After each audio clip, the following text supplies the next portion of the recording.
अस्सलाम वालेकुम साइटेरियंस, मैं हारिस अज़मी प्रोफेशनल एस्ट्रोलॉजर आपकी खिदमत में हाज़िर हूँ। नवंबर के पहले हफ्ते 7 दिनों में जितनी भी एस्ट्रोलॉजिकल चेंजेस आनी हैं एंड उन चेंजेस का आपकी ज़ात पर, मामलात ज़िंदगी पर, रिश्तेदारी पर, सेहत पर, करियर पर, इन्वेस्टमेंट्स पर क्या रुझान पैदा होगा उसकी कुछ तफासील बयान करता हूँ।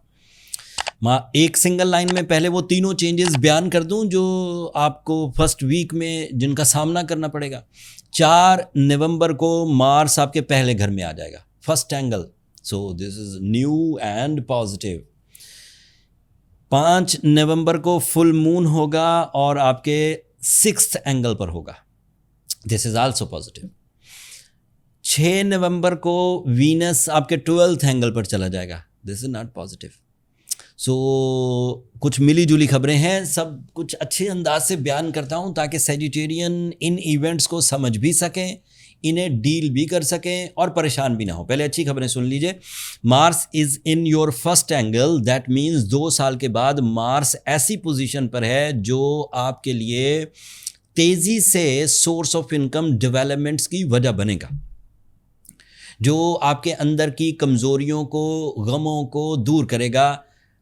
कमज़ोरियों को दूर करने में आपकी जो विल है, इरादों की ताकत, आपके जो स्पिरिचुअल बिलीव्स हैं उनकी ताकत, आपकी जो एक्सपीरियंसेस हैं उनकी ताकत आपके अंदर को स्मूथ रखेगी, आपकी इनर सोल को, आपके इनर इमोशंस को, आपकी सिंसियरिटी, आपके बिलीव्स को स्ट्रॉन्ग रखेगी। So Mars is too positive on your first angle and इसकी वजह से ट्रैवलिंग भी ऑन हो जाएगी।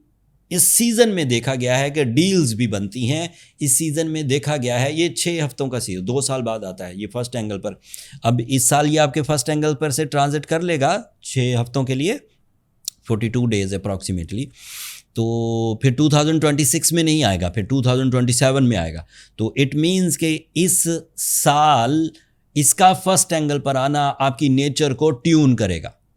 और एक दबे लफ्ज़ों में खबर सुनाता हूं जो कि इस हफ्ते की नहीं है, अगले हफ्ते की है, लेकिन सुना देता हूं। आपका रूलिंग प्लैनेट जुपिटर जो इस वक्त आपके 8th एंगल पर है, वो 11 नवंबर को रेट्रोग्रेड हो जाएगा। ये अगले हफ्ते की खबर थी, क्लू इस हफ्ते इसलिए दे रहा हूं कि आप परेशान मत होइएगा। जो मार्स जो आपके फर्स्ट एंगल पर आया है वो जुपिटर की रेट्रोग्रेशन को बहुत हद तक कंट्रोल कर लेगा, लेकिन जुपिटर की रेट्रोग्रेशन अपना थोड़ा बहुत असर दिखाएगी। जुपिटर रेट्रोग्रेड होकर क्या नुकसान कर सकता है, किस तरह की ट्रबल दे सकता है, उस पर मैंने एक अलग वीडियो बना दी है, 1-2 दिनों में आपकी खिदमत में मैं पेश कर दूंगा। सो ये मार्स और जुपिटर से रिलेटेड कुछ बातें थी। अब मैं बताता हूँ वीनस से related. Venus is a new change in this week on 6th of November. ये आपके 12th एंगल पर चला जाएगा। This is also a negative news, but it is not negative for non-material side, it is negative for material side.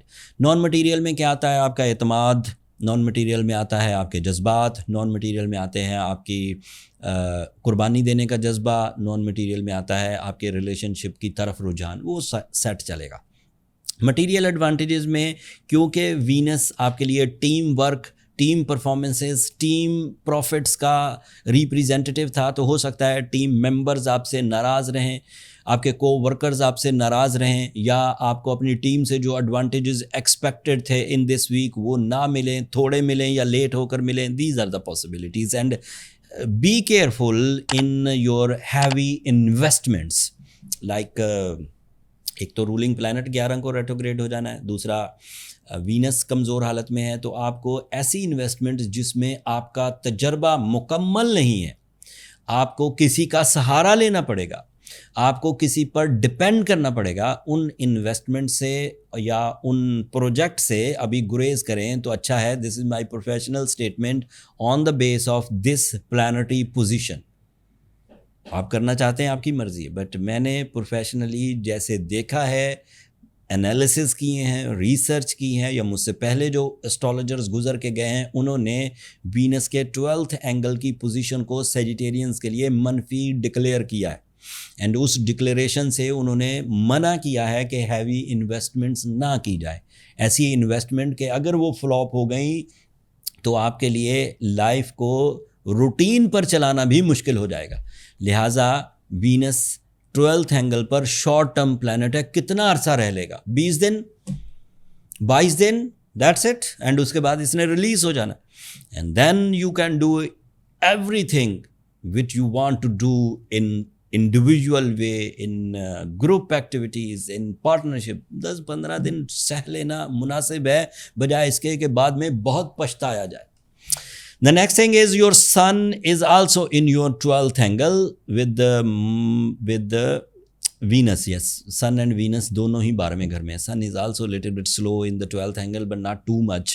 आप decisions ले सकेंगे, आप educational performances कर सकेंगे, आपकी लर्निंग कैपेसिटी सस्टेन करेगी, आप प्रोफेशनली अपनी एक्सपर्टीज़ को सही इस्तेमाल कर सकेंगे। बट पूरे ऑर्बिटल मूवमेंट में सूरज सबसे ज़्यादा स्लो रिस्पॉन्सेज 12th एंगल पर देता है, तो दैट मीन्स आपको डिसीजन लेने में लेट हो सकता है, बट आप लेंगे एक्यूरेट डिसीजन। तो सादा लफ्ज़ों में एक और चुपके से बात बताता हूँ, थोड़ा शुगर कोट करके। सैजिटेरियन 12 सितारों में सबसे कमज़ोर पोजीशन पर सैजिटेरियन है नवंबर में। सो सैजिटेरियंस को ज़रा ज़्यादा तवज्जो देनी चाहिए अपने टाइम बिहेवियर पर, अपनी स्किल्स पर, अपने फंड्स मैनेजमेंट पर, अपने रिलेशनशिप मैनेजमेंट पर, अपनी हेल्थ मैनेजमेंट पर। छोटे छोटे कुछ सितारे फेवर भी कर रहे हैं, जो टाइम में थोड़ी ऑक्सीजन भरते रहेंगे, आप चलते रहेंगे, बट स्मूथ बात नहीं है। मेरी कम बात को ज़्यादा समझिए। अगर आप खुद इन चीज़ों को डील कर जाएँ अच्छी बात है। अगर आपको लगे कि आप कोलैप्स कर रहे हैं तो अपनी पर्सनल कैलकुलेशंस की तरफ जाइए। पर्सनल कैलकुलेशन से ये फाइंड आउट हो ही जाएगा कि आप कितने बड़े मिशंस परफॉर्म करने चाह रहे हैं, उतनी कैपेसिटी आपके अंदर है, उतना टाइम बिहेवियर आपको सपोर्ट कर रहा है। अगर नहीं कर रहा तो हम क्या करें, और अगर कर रहा है तो किस सीज़न में हमें ये सब बर्थ चार्ट से पता लग जाता है। बर्थ चार्ट की कैलकुलेशंस के लिए ये नंबर नीचे चलते रहते हैं, आप इन पर रब्ता करके अपने लिए टाइम ले सकते हैं। ये व्हाट्सएप नंबर हैं, इन पर कॉल्स ऑब्लाइज नहीं होती, आपको शॉर्ट मैसेज ही करना होगा, और ये पेड फोरम है।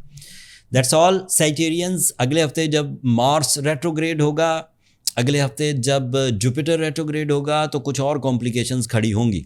उन कॉम्प्लिकेशंस को भी जो रिसर्चेस हमने आज तक की हैं उनको काउंटर करने के लिए, एंड उनका इम्पैक्ट आपकी ज़ात पर कैसा आता है, सब तफसील अगले हफ्ते बयान करूँगा। अगर आज की वीडियो में जो मैंने इन्फॉर्मेशन दी मार्स से रिलेटेड, जो वीनस से रिलेटेड, जो सन से रिलेटेड, एंड इवन जो मरकरी से रिलेटेड इन्फॉर्मेशंस दी, अगर इन इन्फॉर्मेशंस के इवज़ आप कुछ अच्छे फ़ैसले करने में कामयाब हो गए, आप किसी नुकसान से बचने में कामयाब हो गए, या आप किसी धोखे से बचने में कामयाब हो गए, तो उस वक़्त अल्लाह का भी शुक्र अदा करिएगा, और मुझे भी अपनी दुआओं में ज़रूर याद रखिएगा।